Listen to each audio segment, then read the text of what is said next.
We did not make this for a Christian demographic. We did not make this as entertainment for you. We made this as a film to introduce the gospel in a clear, coherent, understandable way to the children of the world who've never even heard the name of Jesus.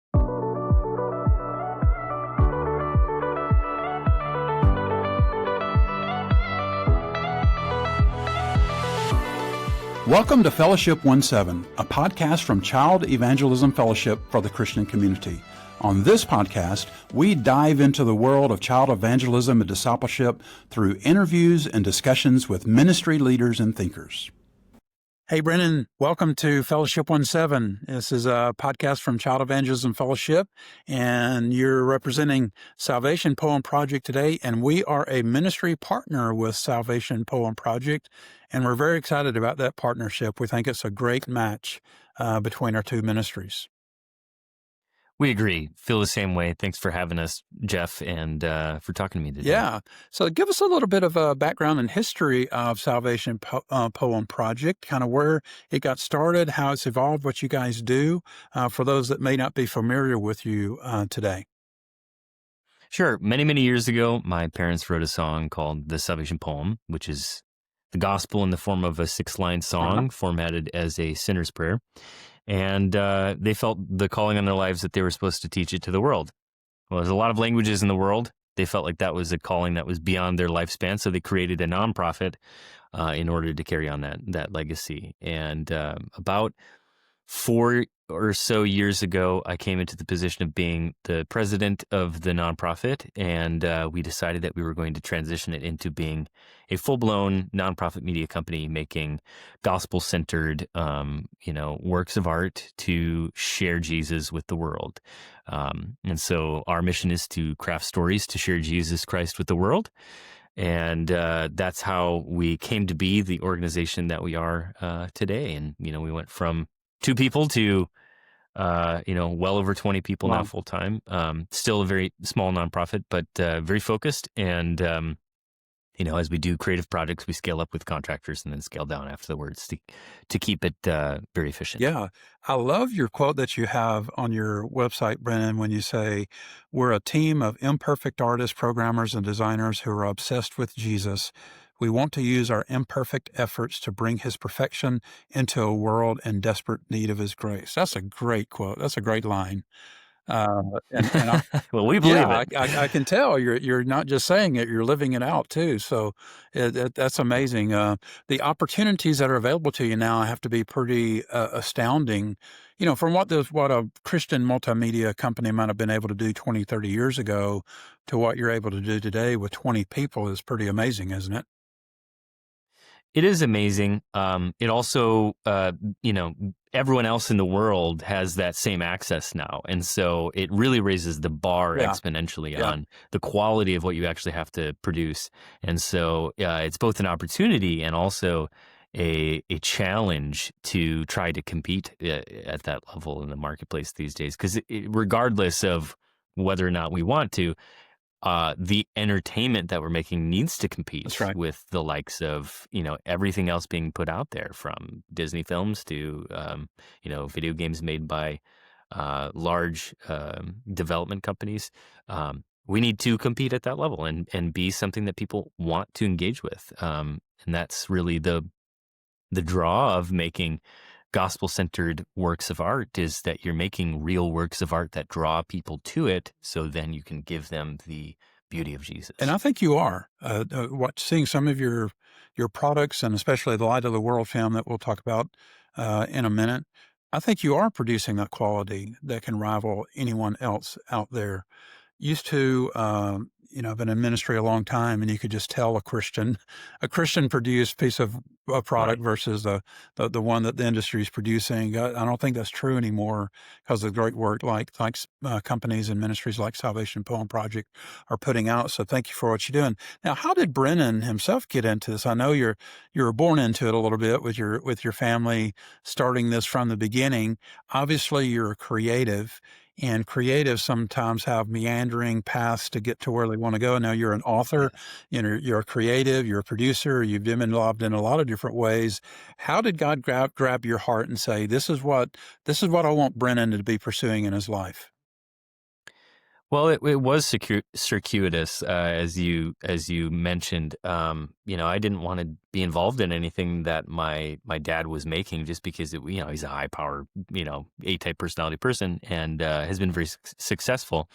And if you have any sort of personal pride, you want to be successful outside of the Sure, shadow of that, sure. and so I was really focused on music. Actually, that was my career of choice for a while. Became a professional drummer, toured and played gigs and studio work as well. And then I realized that you know what, I could do it, but it was not a great way to live a family Yeah. life, because you're gone 2/3 of the year, and I didn't think it was worth it. So gave that up, did the responsible thing, went to business school, graduated with a degree in business management. But I didn't want to work a cubicle job or at a manufacturing facility or anything like that, because the focus of the degree was in manufacturing. I wanted to do something creative, and so I started getting into writing, and had published a bunch of books, and then over time realized, you know what, I want to do something that's ministry related. I was making books that were for Yeah. Christians, and it wasn't very satisfying, because it's like, well, this isn't really offering very much value to people's lives. These people they already believe the truth, and it's not really doing much. It's just basically entertaining them in a way that's clean. Um, and I just didn't feel that was my calling. And so my father-in-law actually was working here at the Salvation Poem Project at the time, and I asked him, could there potentially be a space for me there? Because I want to be involved in ministry work, and it was somehow within the arts, and he thought that there was, and that's how I ended up joining. So it's kind of funny. It was my father-in-law, not my That father, is who funny. got me involved in it. But That yeah, is funny the way the Lord worked that out, that it wasn't your father asking you to come on board, it was your yeah, father-in-law asking you to come on yeah, board. yeah. And now, as the president, you're overseeing some really interesting projects, this last one being Light of the World. So tell us a little bit about Light of the World. I've seen it, I've watched it. It is fantastic. I just want to say up front to all the listeners, viewers out there, if you want to sit down and watch a pleasing, artistically pleasing, very engaging, gospel-centered film, The Light of the World is it. I loved it. There's some little zipper lines in there for adults that are kind of the adults think really funny, that may be over the kids' heads, but for the most part, the kids are going to really enjoy this. I think it's fantastic.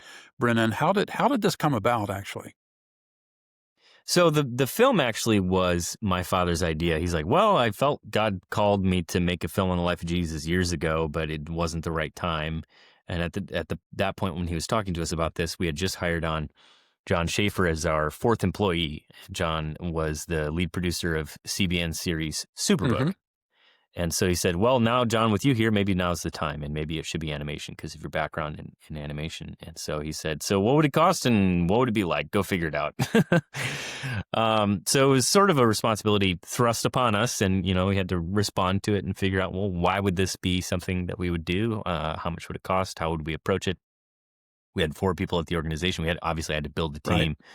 And so John and I set about crafting the story and the approach and building the team. And, a lot of other writers came on board and really took that from the point where we had decided, okay, it's going to be the story of Jesus told through the eyes of a young apostle John, because we wanted a unique point of view, and we wanted the point of view character to be changed, to go through Yeah. an actual change arc. And Jesus obviously remains himself. Yeah. He doesn't have a flaw that he has to overcome, but John did.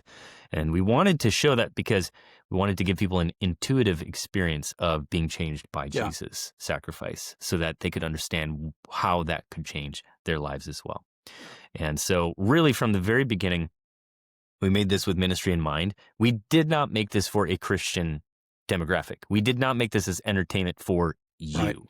Right. We made this as a film to introduce the gospel in a clear, coherent, understandable way to the children of the world who've never even heard the name of Jesus.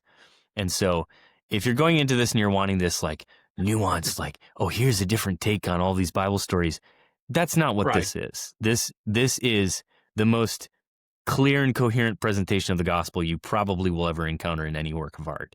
That's what we set out to do, and we accomplished it. And the reason why is because we want to use this film around the world to draw people to Jesus for the next 20, 30 years in hundreds of languages. And that's the mission with the I film. think you accomplished it. There's two things that struck me about it was you decided to dive into the story of Jesus at a very specific time of right at the beginning of his public ministry, right? Not after, not before. Those other stories have been told a whole lot, but this particular point of time hasn't been told a lot. So that was one thing that I thought was very interesting and really made the story captivating is to seeing all the nuances there. And then the style of art that you chose is a 2D hand drawn art, not the computer animated 3D. Why did you choose to go in that direction? Well, first, because we love hand-drawn animation, and there's not a whole lot of it done Right. anymore other than overseas, in Europe and Asia, there's a lot of it. Um, But we felt it would stand out. Hmm. It would make it unique from every other offering out there, and we're glad that we did because even King of Kings Yeah. this year, it's a CG animated film on the life of Jesus. Ours is very different from King of Right. Kings, very very different.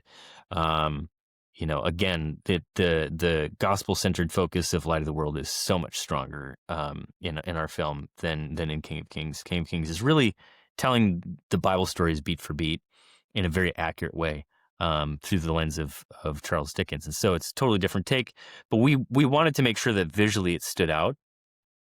And we weren't even aware King of Kings was in production when we started. So we're very grateful that we went that direction. But one of the other issues is CG animation looks dated within usually 3 to 5 Right. years after the film is It's true. created, just because computing power is progressing so Right. rapidly. And now with AI, it's like, man, AI can give you a Pixar looking Yeah. film scene in moments. It can't really do that for hand-drawn animation at this point. And we wanted it to be a very human expression of worship, of art. But we also realized that hand-drawn animation is beautiful forever. Yeah. It never looks dated. You go back, I show my kids, I've got an 8-year-old and a 2-year-old. I show them Bambi, which was released in the 1940s. They're captivated beginning to Yeah. end. It's still beautiful. right. It's still gorgeous. I go back and show them the original Toy Story. They're like, what is this? It's a great story Right. still, but clearly looks visually inferior to Bambi That is of so the true. 1940s. That is so true. You're right. So we wanted to make something that would be a lasting classic for people around the world, that they could come back to year after year after year, and we could use it for decades, and it would still captivate people. And in particular, 2D animation is easier for young kids to digest as well, which is helpful when you're trying to communicate something as important as the Yeah. gospel. Speak to that first point that I made about why this particular point in Jesus and John's story of choosing John as an older adolescent young guy and Jesus right at the beginning of his public ministry, not quite revealed himself yet. Why was that particular point chosen? Because I think it was great. Well, when we were researching, we realized, well, most scholars agree in general that likely a good number of the disciples were teenagers. And there's some clues in scripture that point to that as being a potential. We don't know their ages for real, but we know that in Jewish culture, when you were the age of 13, you would go and leave your family and follow a rabbi. And you were considered coming into manhood at that time. And so it's very possible that John, as likely the youngest disciple, could have been 13 at the time that Jesus told him to drop his nets and follow him. We thought that was very interesting. We'd never seen that perspective explored before. All the disciples are usually like 50-year-old men with That's beards. right. Yeah. And it's a totally different viewpoint than what likely was true. And one of the clues in scripture is that only Peter was the only one to pay the temple tax. You paid that when you were at least 20 years old. And so, well, does that indicate that he was the only one who was at least 20 years old? Or is it just not mentioning that the other people paid the Sure. temple tax? I don't know. But we thought it was interesting and wanted to explore it. And again, we wanted to find that unique point of view. And as we looked at the the Bible stories through the lens of the disciples being younger, a lot more made sense. And it led to us seeing it from a fresh viewpoint, which I think is helpful from the sense of it's getting you to experience it fresh Yeah. and getting you to not just, your brain gets into this mode, right? Where it's like, okay, when you're driving to work for the 1400th time, you're not even thinking about it anymore. But if the way is a new way, you're like, oh, I'm thinking about it. I'm looking at things. I'm seeing details I haven't noticed before. It's the same thing with the story. If you have a fresh take on it, you see those things and you feel them anew. And so it just brings it to life again. That's a great Um, word, fresh. It really is a fresh take on the story of Jesus and those disciples. You mentioned the team that you had to put together to produce this, and the huge team I'm sure that it took to get it to production.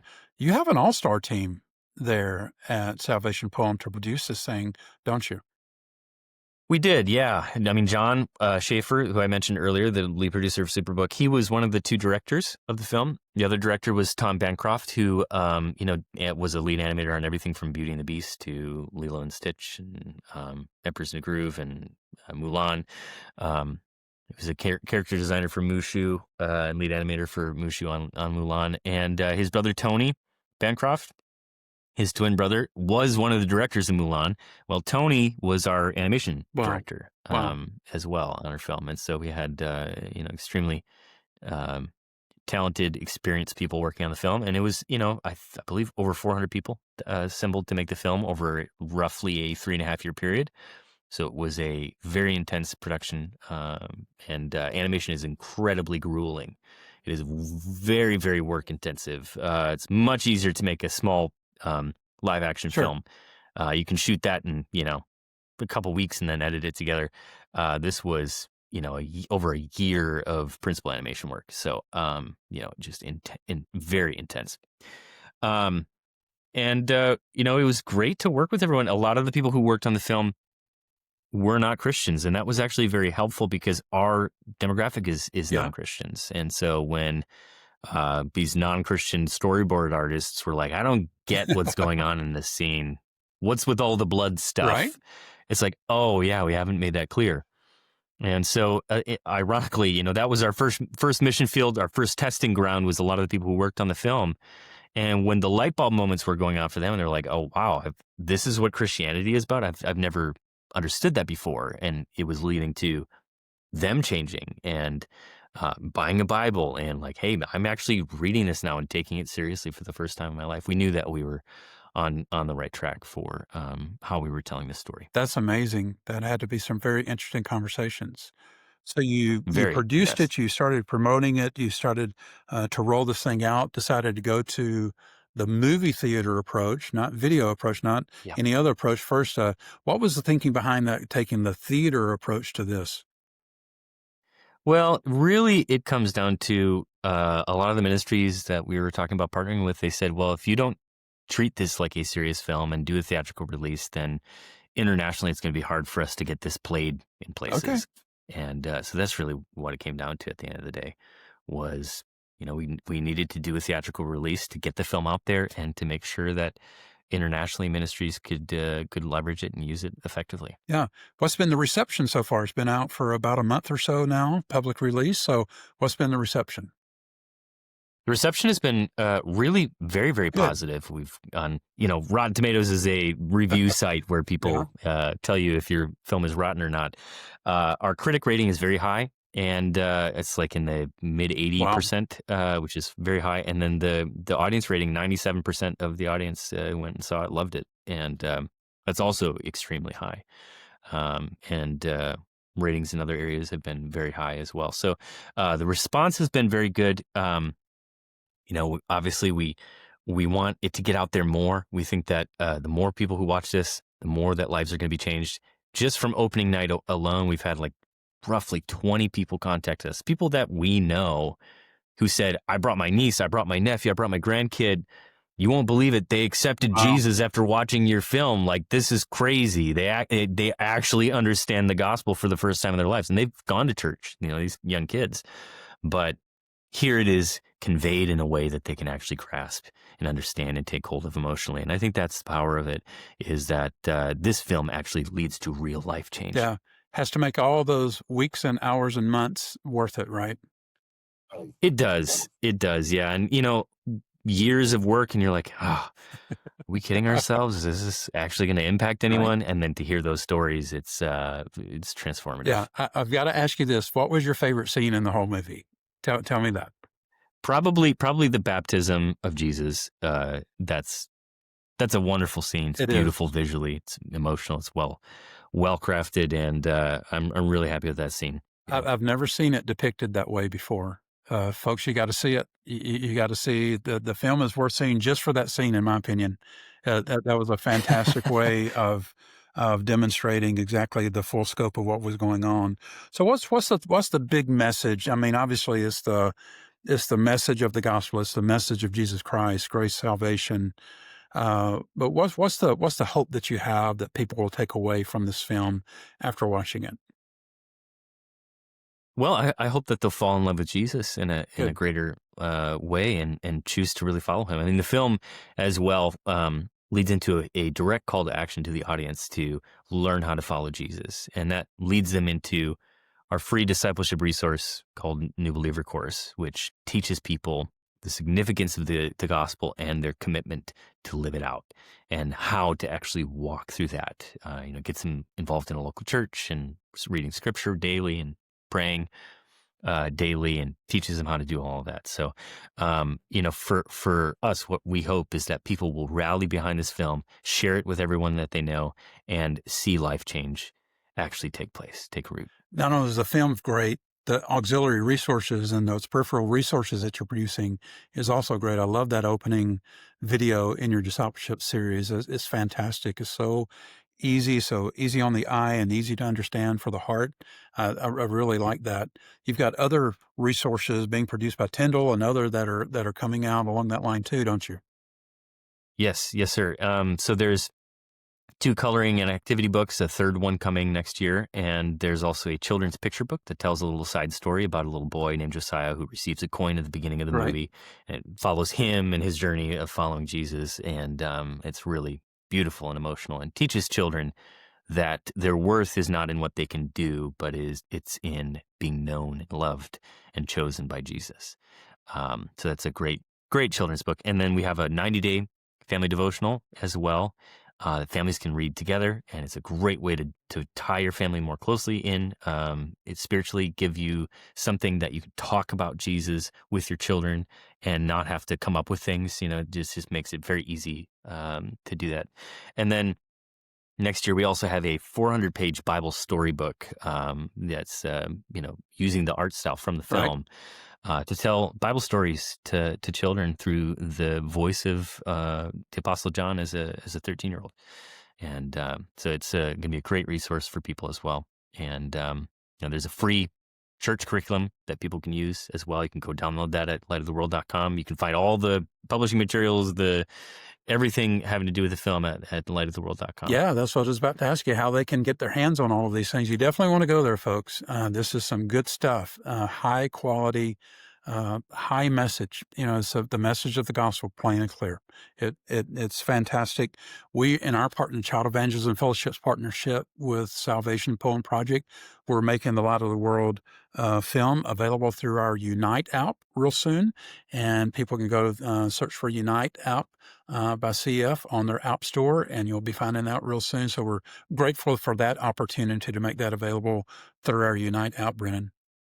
Child Evangelism Fellowship is uniting kids with the gospel through technology. Our Unite platforms offer trusted Bible-based online content that will help children build a biblical foundation, complete daily devotions, and learn about heroes of the faith. They can watch Bible-based music videos and animated adventures that teach biblical truths. Visit cefonline.com/unite to find your favorites today. That's cefonline.com/UNITE. Yep.